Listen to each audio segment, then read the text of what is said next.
They laughed when the janitor bought coffee with coins until the lawyer read his will. Brattleboro, Vermont, 2014. A small town where everyone knew everyone, or so they thought. Ronald Read was 92 years old. For 25 years, he pushed a mop across the floors of the local JCPenney. Before that, he pumped gas for 17 years at a mobile station. His uniform was always the same. His jacket, worn and patched. His car, a beat-up Toyota, held together with duct tape. People pitied him. Some even whispered behind his back. "Poor old Ron," they'd say. Never amounted to much. They had no idea that this quiet janitor was sitting on a fortune worth $8 million. Ronald Read wasn't born rich. He was born in 1921 in a rural farmhouse with no running water, no electricity. His father was a farmer who struggled to put food on the table. Ron never went to college. In fact, he barely finished high school. At 20 years old, he was drafted into World War II. He served in North Africa and Italy. Saw things no young man should see. When he came home in 1945, he didn't talk about the war. He just went to work. First job? Pumping gas at a mobile station on Route 9. The pay was $1.25 an hour. But Ron didn't complain. He showed up every single day. Rain, snow, scorching heat. Didn't matter. While other guys his age were buying new cars and taking vacations, Ron Read was reading. Every night after his shift, he'd sit in the town library until it closed. Not fiction, not novels. He read the Wall Street Journal, Barron's, financial reports. People thought it was odd. Why is a gas station attendant reading about stocks? They'd laugh. Ron never answered. He just kept reading. So what was Ronald Read doing? He was investing, but not like the Wall Street guys in fancy suits. Ron had a simple strategy. Buy stock in companies that make things people need. Soap, toothpaste, electricity, medicine, boring stuff. Then do nothing. Just hold. While everyone else panicked during market crashes, Ron kept his stocks. 1987 Black Monday crash? He didn't sell a single share. 2008 financial crisis? He bought more. His secret wasn't genius. It was patience, something nobody has anymore. He bought shares in companies like Procter & Gamble, Johnson & Johnson, AT&T, blue-chip stocks that paid dividends. Every quarter, small dividend checks would arrive in his mailbox. $50 here, $120 there. Most people would spend it. Ron? He used that money to buy more shares. It's called compound interest. Einstein called it the eighth wonder of the world. Ron Read lived it. But here's the thing. Nobody knew. Not his friends. Not his neighbors. Not even his own stepchildren. He drove the same old car. Wore the same patch jacket. Cut his own firewood to save on heating bills. People saw him collecting returnable bottles for 5 cents each. They assumed he was broke. The truth? Every month, he was depositing dividend checks. Sometimes $500. Sometimes $2,000. And every single penny went back into stocks. Ronald Read's daily routine never changed. Wake up at 5:30 a.m. Make instant coffee. Read the financial section. If he was still working, he'd head to JCPenney by 7. Push that mop until 3 p.m. Clock out. Drive to the library. Read until closing time. Then home. Dinner was simple. A can of soup. Maybe a sandwich. Nothing fancy. On weekends, he'd work in his garage, fixing things. Old radios. Broken lamps. Things other people threw away. His neighbors thought he was just a hoarder. They didn't realize this man understood value. He could fix a $5 radio instead of buying a new $50 one. That $45 saved? It bought another share of stock. Over 50 years, those small decisions compounded into millions. His stepson later said, "We thought he was cheap. We didn't understand he was wealthy." Ron never corrected them. He didn't need to prove anything to anyone. There's a photo of him from the 1990s. He's standing outside his house, wearing that same brown jacket with the patches on the elbows. That jacket was over 40 years old. People made fun of it. Ron didn't care. He knew something they didn't. Real wealth isn't what you show. It's what you keep. June 2nd, 2014.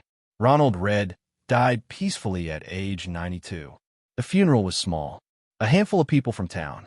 His stepchildren. A few former co-workers.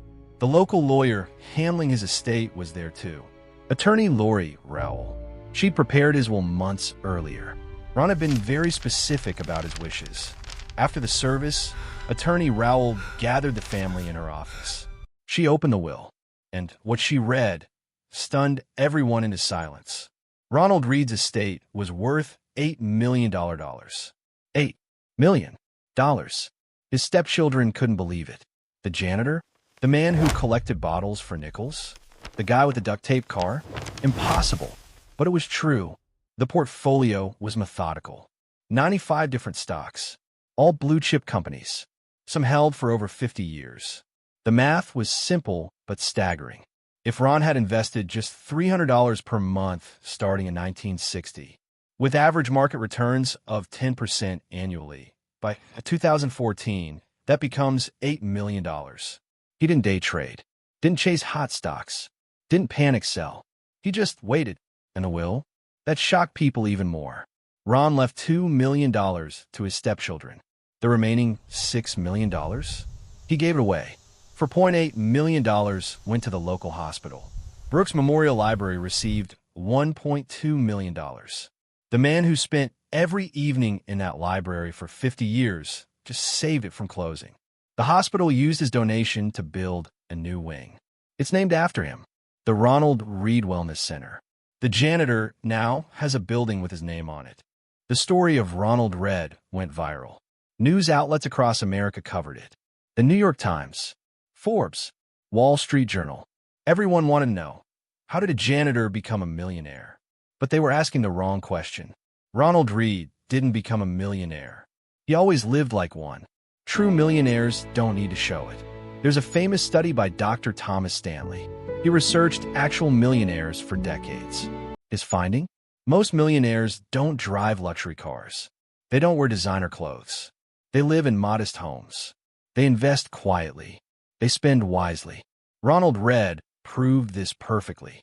While his neighbors were buying bigger houses and newer cars, Ron was buying assets, things that grow in value. And here's the part that hurts.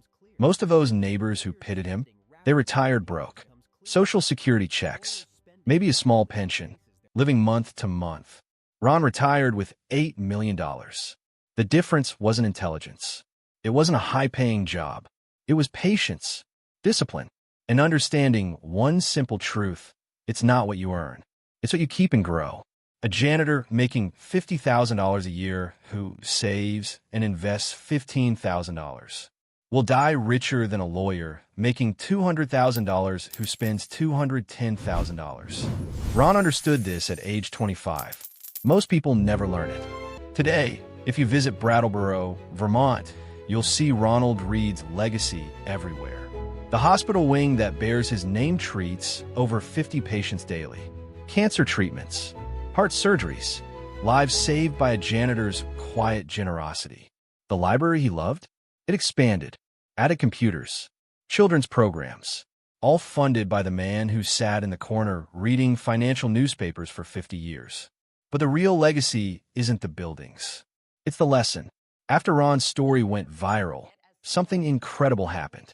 Teachers started using his story in classrooms, teaching kids about compound interest, financial literacy, the value of patience. One high school in Vermont created the Ronald Read Investment Club. Students invest small amounts, learn the same strategy Ron used. Some of those students are now in their 20s. Their portfolios are already worth $50,000, $80,000. They learn what Ron knew. Start early. Invest consistently. Stay patient. Time does the heavy lifting. Ron's attorney, Lori Rowell, said something powerful in an interview. She said, Ronald Read lived in a rich man's mind but a simple man's life. Most people do the opposite. They live a rich man's life in a poor man's mind, and they die broke. Ron died with $8 million and a 15-year-old jacket. Most CEOs will die with designer suits and empty bank accounts. Who's really rich? Ronald Read never gave a speech, never wrote a book, never went on TV. He just lived, quietly, intentionally, with purpose. And when he died, he left behind more than money. He left behind proof. Proof that you don't need a fancy degree, don't need a six-figure salary, don't need to be born rich. You just need patience, discipline, and the courage to live differently than everyone around you. While they're chasing the next new car, you're buying Dividend stocks. While they're impressing strangers with designer clothes, you're letting compound interest work. While they're living paycheck to paycheck in a big house, you're building generational wealth in a modest one. Ronald Read died a multimillionaire, but he lived like a man who understood something most people never will. Real wealth isn't about what people see. It's about what you build when no one's watching. The janitor knew. Do you?